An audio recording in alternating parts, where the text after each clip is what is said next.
Snow was coming down in slow, heavy sheets, the kind that made the world feel padded and hollow.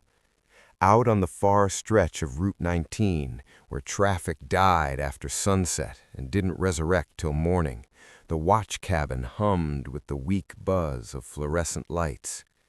Night watchman Cole Turner sat hunched over a lukewarm coffee, half listening to the static rolling through the dispatch radio.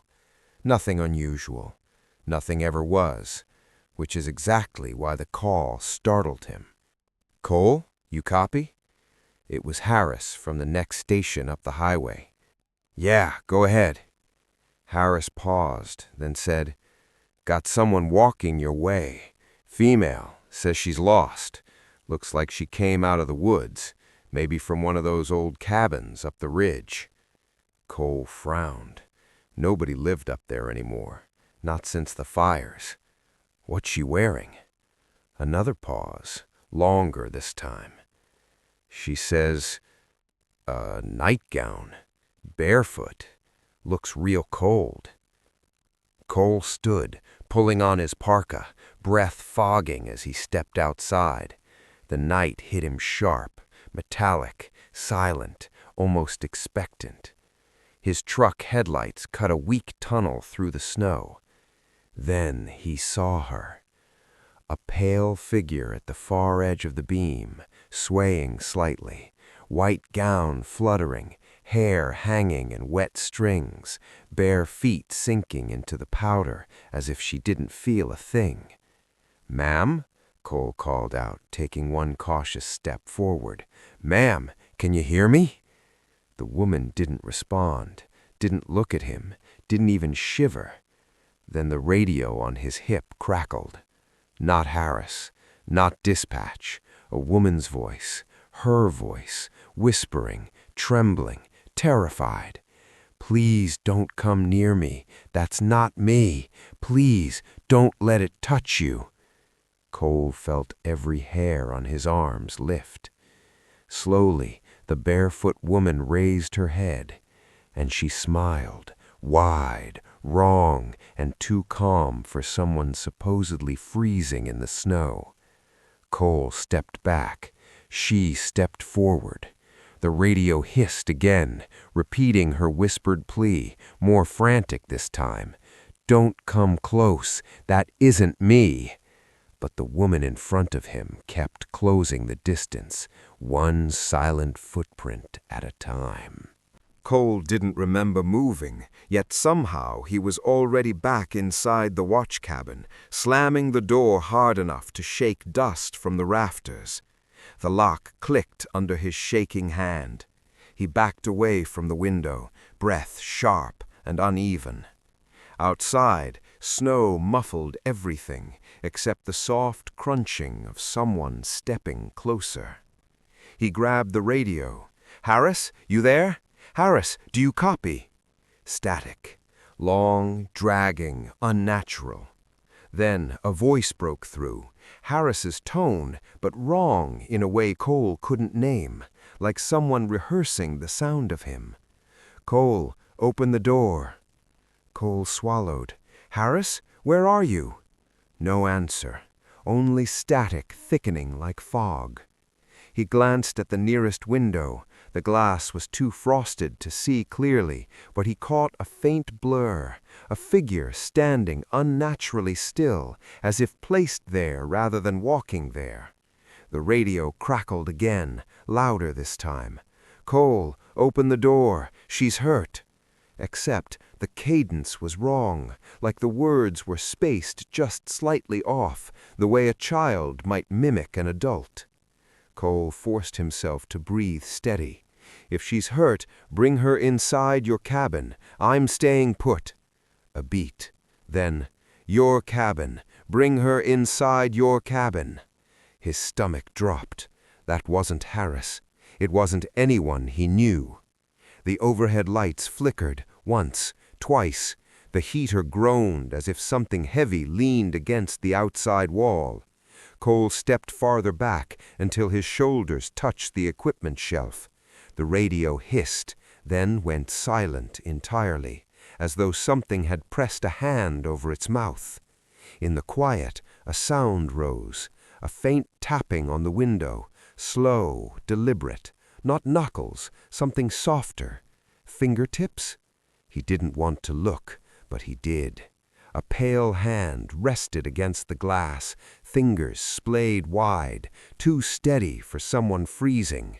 A moment later, a second hand slid up beside it, and then a voice, close enough to mist the frosty pane from the other side, whispered through the radio speaker that wasn't even turned on anymore. "Cole, you're already letting me in." Cole didn't sleep. He didn't blink. He just waited, back pressed against the far wall, eyes fixed on the window where the pale hands had rested moments before. But the glass was empty now. No hands, no face, only the slow drift of snow piling against the sill. He forced himself to move. Sitting still made him feel like prey. He checked the door, still locked. He checked the radio, dead, completely dead, as if the battery had been drained in seconds. A thought struck him then, sharp as a needle. Harris. His station was only a few miles up the road. If Cole couldn't call for help, he'd have to get to it. He grabbed his coat, flashlight, and the old service revolver the highway authority issued decades ago and never replaced. The weapon felt too light to matter. When he stepped outside, the cold slapped him awake. His breath hung in thick plumes. The road was silent, the kind of silence that made the snow seem louder than footsteps. He expected to see prints near the cabin, hers or anyone's, but the snow lay untouched, smooth as a white sheet pulled tight. No footprints at all, not even his, though he'd run back inside earlier. Cole swallowed hard. "Keep moving," he muttered to himself, voice barely audible over the wind. The walk to Harris's cabin felt longer than usual. The trees lining the highway leaned overhead, branches heavy with snow, creating a tunnel that swallowed the world behind him. When he finally reached the neighboring station, the door was open, just enough to sway with the wind. Cole raised his flashlight and eased inside. The cabin was dim, the emergency light flickering over empty chairs and scattered paperwork. A coffee mug lay on its side, contents frozen into a brown puddle on the floor. Harris's coat still hung on the hook by the door. "Harris?" Cole whispered. Silence answered. He stepped deeper in. Everything looked normal, no signs of a struggle, no overturned furniture, nothing broken, but the air felt wrong, heavy, like someone had just breathed out and forgotten to breathe in again. Then Cole saw them. Not footprints, but shapes in the snow just outside the back window. Long, deep impressions that didn't look like human steps at all, more like something leaning, dragging, or gliding instead of walking. They led away from the cabin and disappeared into the tree line. Cole's pulse hammered. He turned to leave, but the radio in Harris's cabin screeched to life, loud and sudden. "Cole, where did you go?" It was Harris's voice, but just like before, misaligned, like words taught to a mouth that didn't belong to a man. Cole backed toward the door, flashlight shaking. The radio spoke again, softer now. "You're late." Cole stumbled backward out of Harris's cabin, boots sliding on a thin layer of ice forming over the snow.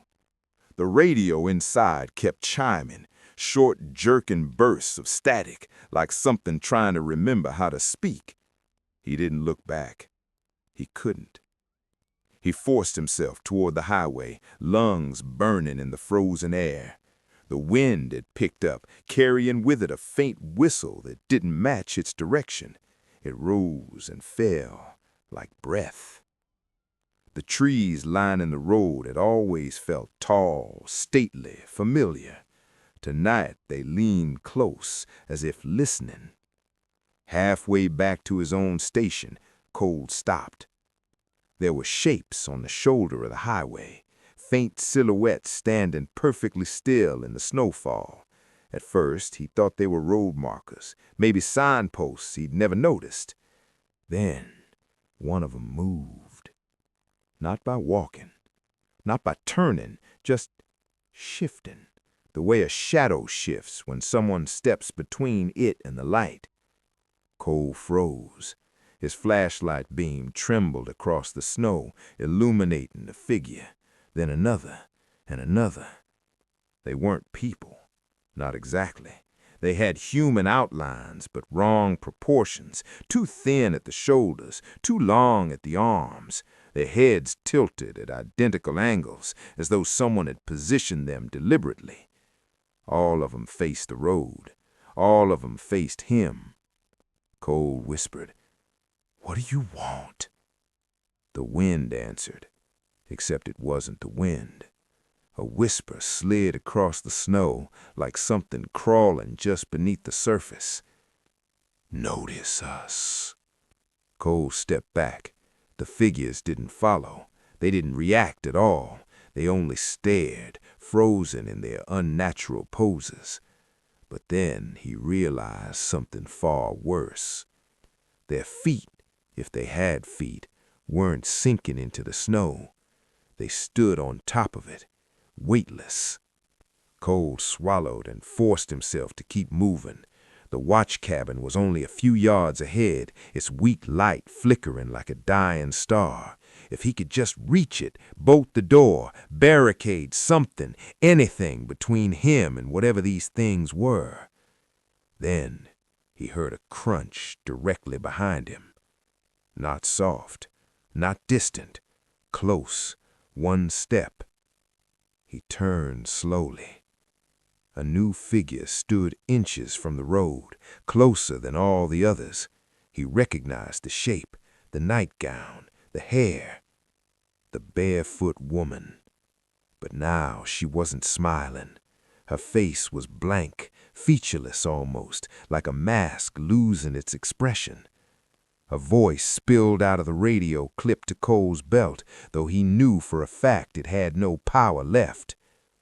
"Don't run. You'll miss what comes next." Cole bolted for the cabin. The figures didn't chase him, but as he slammed the door shut behind him, he saw them all turn their heads in perfect unison toward him. The cabin's door rattled behind Cole as he shoved a metal chair under the handle. His breath came in short, frantic bursts. Outside, the storm thickened, swallowing the world in white noise. For a few seconds, maybe longer, there was only silence.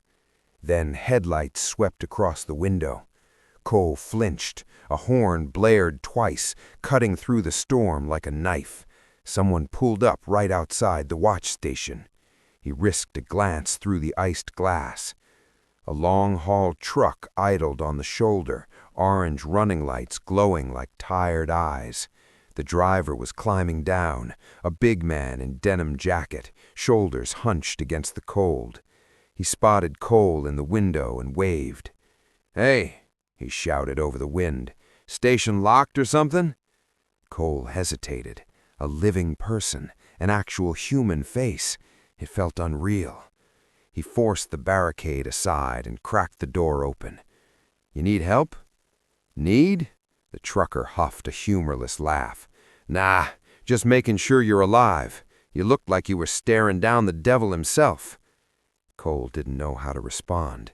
The man stepped inside, stomping snow off his boots. He smelled like diesel and cheap coffee, comforting in a strange way. "I'm Ray," he said.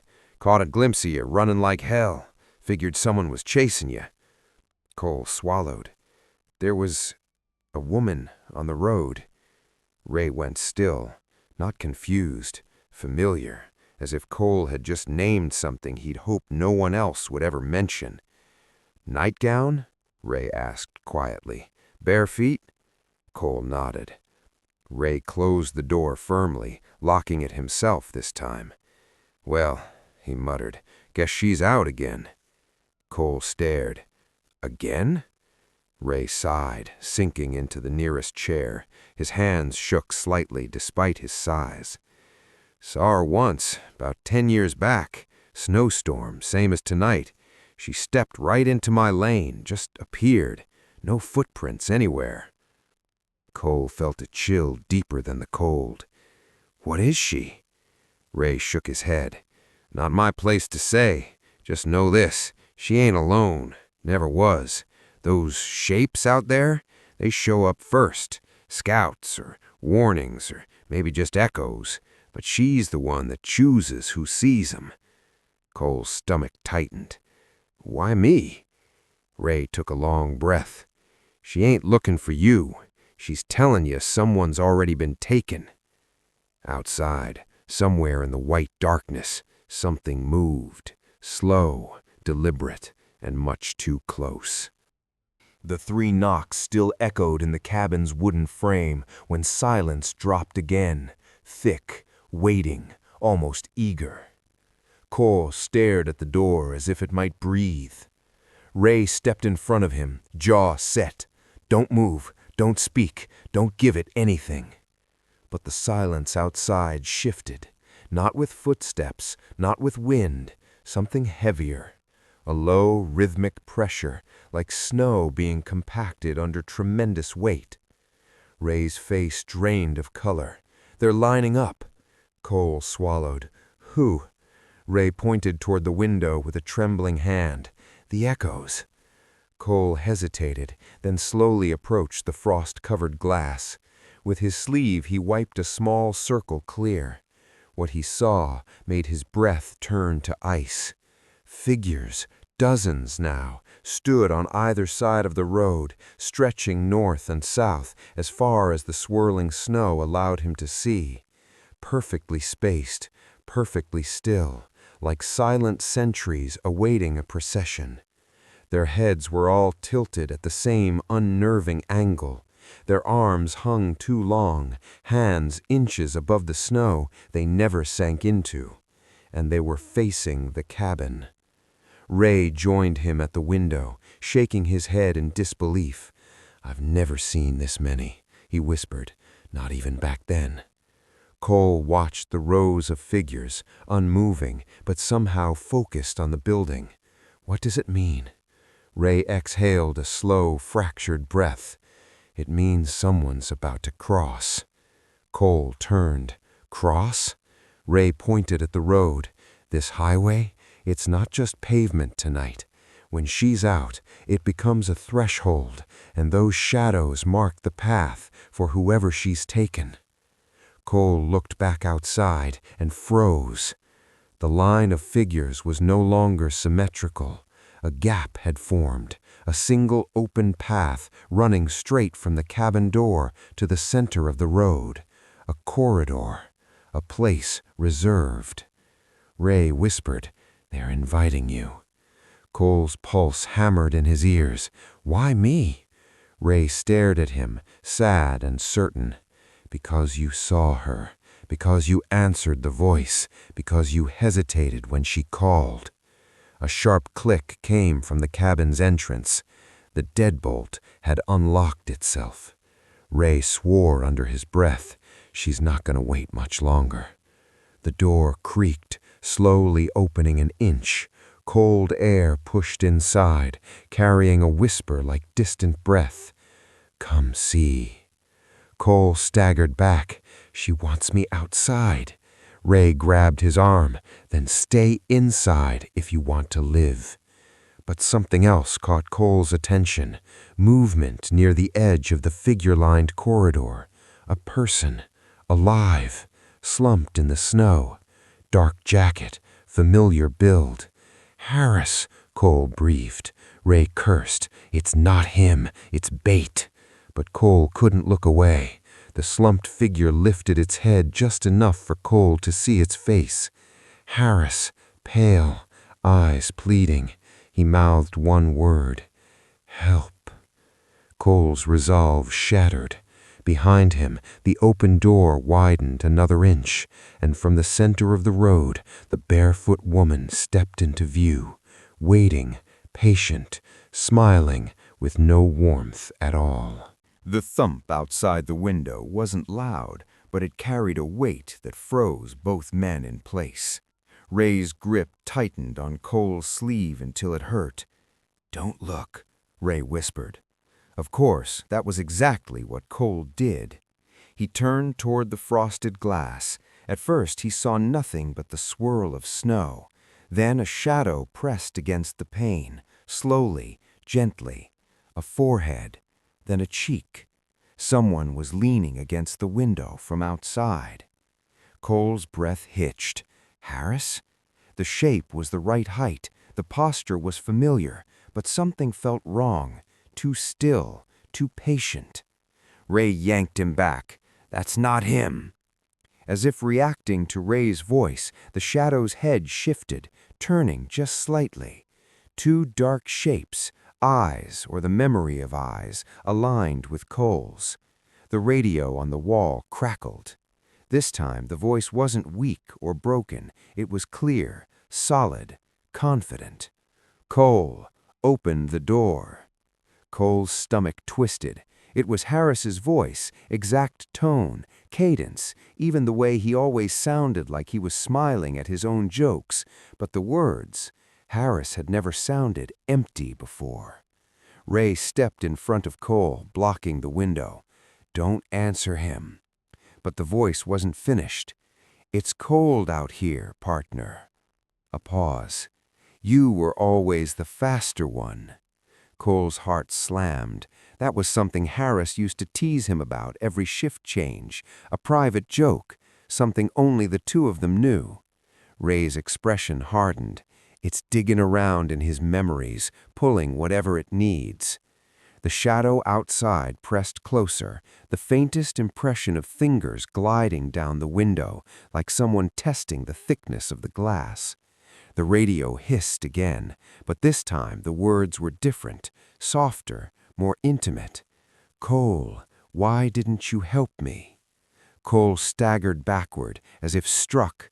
Guilt, sharp, irrational, punched through him. Ray grabbed his shoulders. "Listen to me. This is how she works. She finds what hurts, what you regret, what you loved. Then she uses it." The voice outside shifted again, deeper now, almost layered. "You left me in the snow." Cole shook his head. "I didn't. He wasn't. Harris was already gone when I—" Ray cut him off. "You're arguing with a recording, son. It doesn't matter what you say." Snow scraped against the cabin's outer wall, slow as dragging fabric. Cole felt it through the floorboards, movement circling the building. Ray went pale. She's not trying to get in. She's looking for the weak point. Cole's pulse pounded. What does she want? Ray looked at him with an exhaustion that carried 11 years of fear. She wants you to open the door. Before Cole could answer, 3 precise knocks hit the door behind them.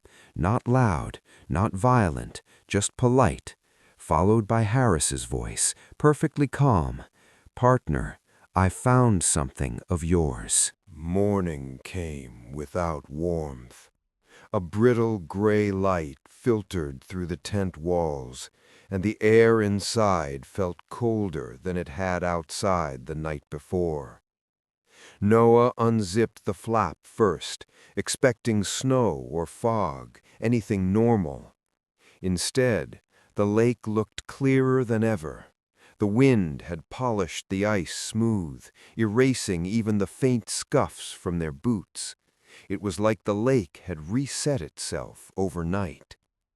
Jay forced a laugh. "Great, self-cleaning murder ice."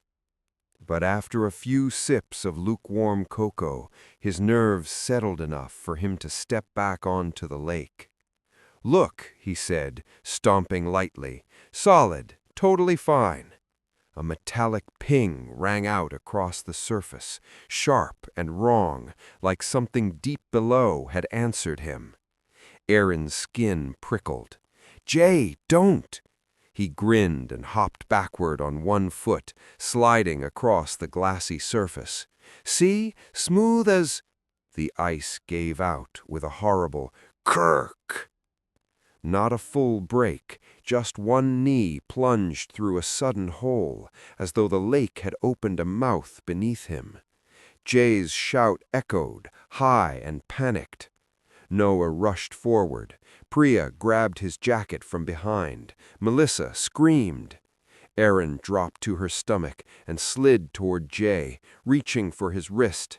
"Hold still," she yelled. But Jay wasn't looking at her. He was staring down.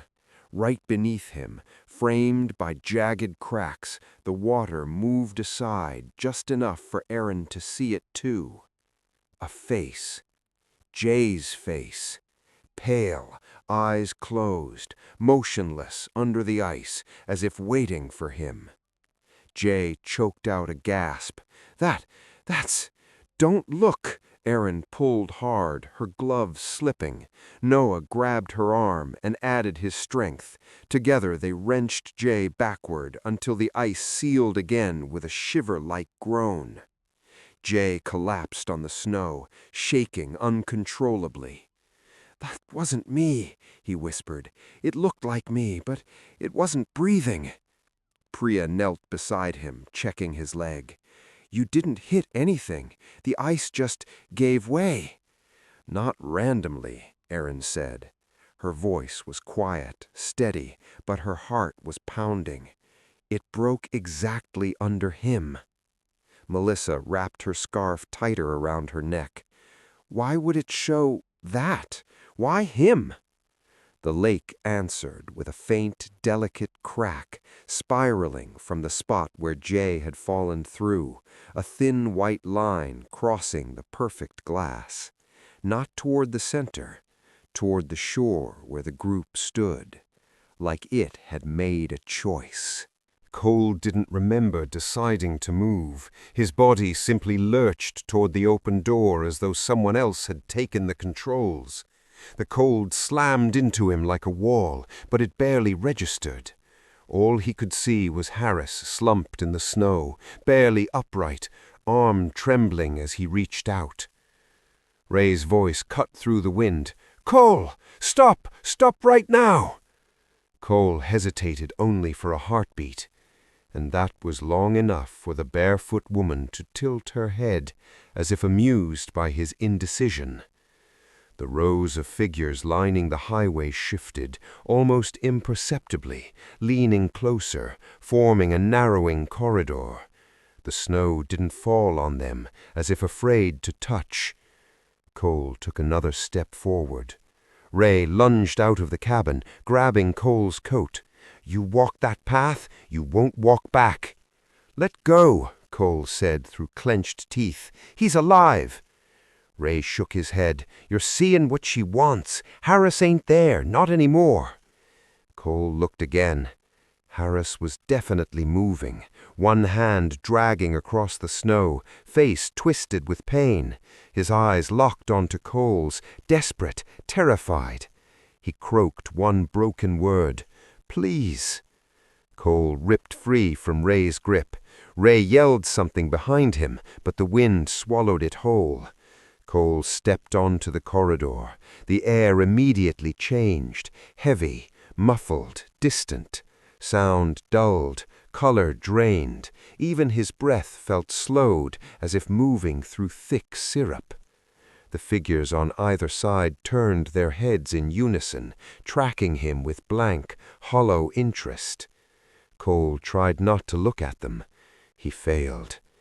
Their faces weren't faces, just impressions of human features, like clay half-sculpted and abandoned. No mouths, no eyes, only pale indentations where expressions used to be. Halfway down the corridor, the slumped man ahead of him shifted again. Harris lifted his head, and his face flickered. Not changed, not distorted, just blank for a moment, like someone forgot the shape of him and hurried to redraw it. Cole stumbled. The truth hit him cold and hard. This wasn't Harris. It was an imitation wearing his outline. The barefoot woman stepped forward then, drifting rather than walking. The snow beneath her feet didn't compress, didn't melt, didn't react at all. Up close, her nightgown wasn't white. It was the color of frost-bitten skin. She extended a hand toward Cole, not aggressively, almost gently, like offering him a choice she already knew he'd make. A whisper curled around his ear, though her lips never moved. "One of you always follows." Cole staggered back, heart slamming. "Where's Harris? Where is he really?" The figures on either side of the corridor leaned closer, their bodies stretching like shadows cast by something burning behind him. The imitation Harris smiled, or attempted to. The motion was wrong, crooked, like a puppet tugged by mismatched strings. He whispered, perfectly echoing Harris's voice, "Cole, you know where." Then his face flickered again and vanished entirely. In its place was a blank, smooth surface, featureless and waiting for a new shape. Cole's scream froze in his throat. He wasn't looking at Harris. He was looking at a mold, and it was shaping itself into him. Cole stumbled away from the faceless imitation, boots slipping on the polished corridor of snow. The lined figures pressed inward, not touching him, but close enough that he felt their cold radiating through the fabric of his coat. The woman in the nightgown glided forward, her bare feet never leaving prints. Ray's voice cracked through the storm from far behind. "Cole, don't let it finish forming!" But Cole couldn't move. The imitation, his own outline, half-shaped, tilted its blank face toward him as though listening to a voice only it could hear. The surface of its skin rippled, as if rearranging itself, sculpting to match him. It whispered in a voice that wasn't quite his, but close enough to chill his bones. "You returned for me." Cole shook his head violently. "I'm not you! I'm not—" "You are now." The barefoot woman raised her hand, palm outward. The corridor tightened. The figures leaned forward, their bodies stretching unnaturally, like shadows cast from the wrong direction. Ray burst from the cabin door then, sprinting down the road. "Cole, move!" The imitation Cole turned his head toward Ray, and for the first time, Cole saw an expression form on the smooth surface, something like recognition or hunger. The woman's smile widened. Ray skidded to a stop just short of the corridor, breath coming sharp. "That thing takes your place. You walk away as it. It walks away as you." Cole's voice trembled. "So what happens to the real me?" Ray didn't answer. He didn't have to. The woman lowered her hand. The corridor shattered. The lined figures drifted apart, dissolving into the blizzard like ash swept by wind. The imitation Cole stepped forward, its face now nearly identical, only the eyes remained wrong, too still, too reflective, like dark ice covering a deep lake. It passed Cole without touching him. It didn't need to. As it walked toward the cabin, its steps finally sank into the snow, heavy, human. Cole felt something sliding away from him, like a thread pulled loose from the center of his chest. His breath hitched, his vision dimmed. The woman brushed her cold fingers across his arm. A voice, not hers, not his, spoke inside his head. "You can leave now. He'll finish your shift." Ray grabbed Cole by the shoulders, shaking him. "Stay with me! Don't let it— Cole!" The world spun. Snow roared in his ears. Something pulled him backward, down, inward. And then he was standing. Not on the road, not in the storm, inside the cabin, watching Ray drag a limp body through the doorway. His body. Ray knelt beside it, hands shaking as he tried to wake the man on the floor. Cole's face, pale, eyes half open, but empty. Ray didn't see the real Cole standing at the window, breath fogging nothing. Didn't hear him call out, didn't feel him reaching. Ray looked toward the door, toward the imitation Cole now standing just inside, wiping snow from his jacket. "Cole, thank God you're okay." The imitation smiled, perfectly. And the woman in the nightgown, watching from the snow as she faded into the storm, whispered one last thing only Cole could hear. "One returns, one replaces." Cole pounded on the glass. No sound came out. Inside the cabin, the imitation shut the door, and Cole, weightless, voiceless, fading, understood why the figures on the roadside never left footprints. They weren't meant to walk forward, only to watch someone else take their place.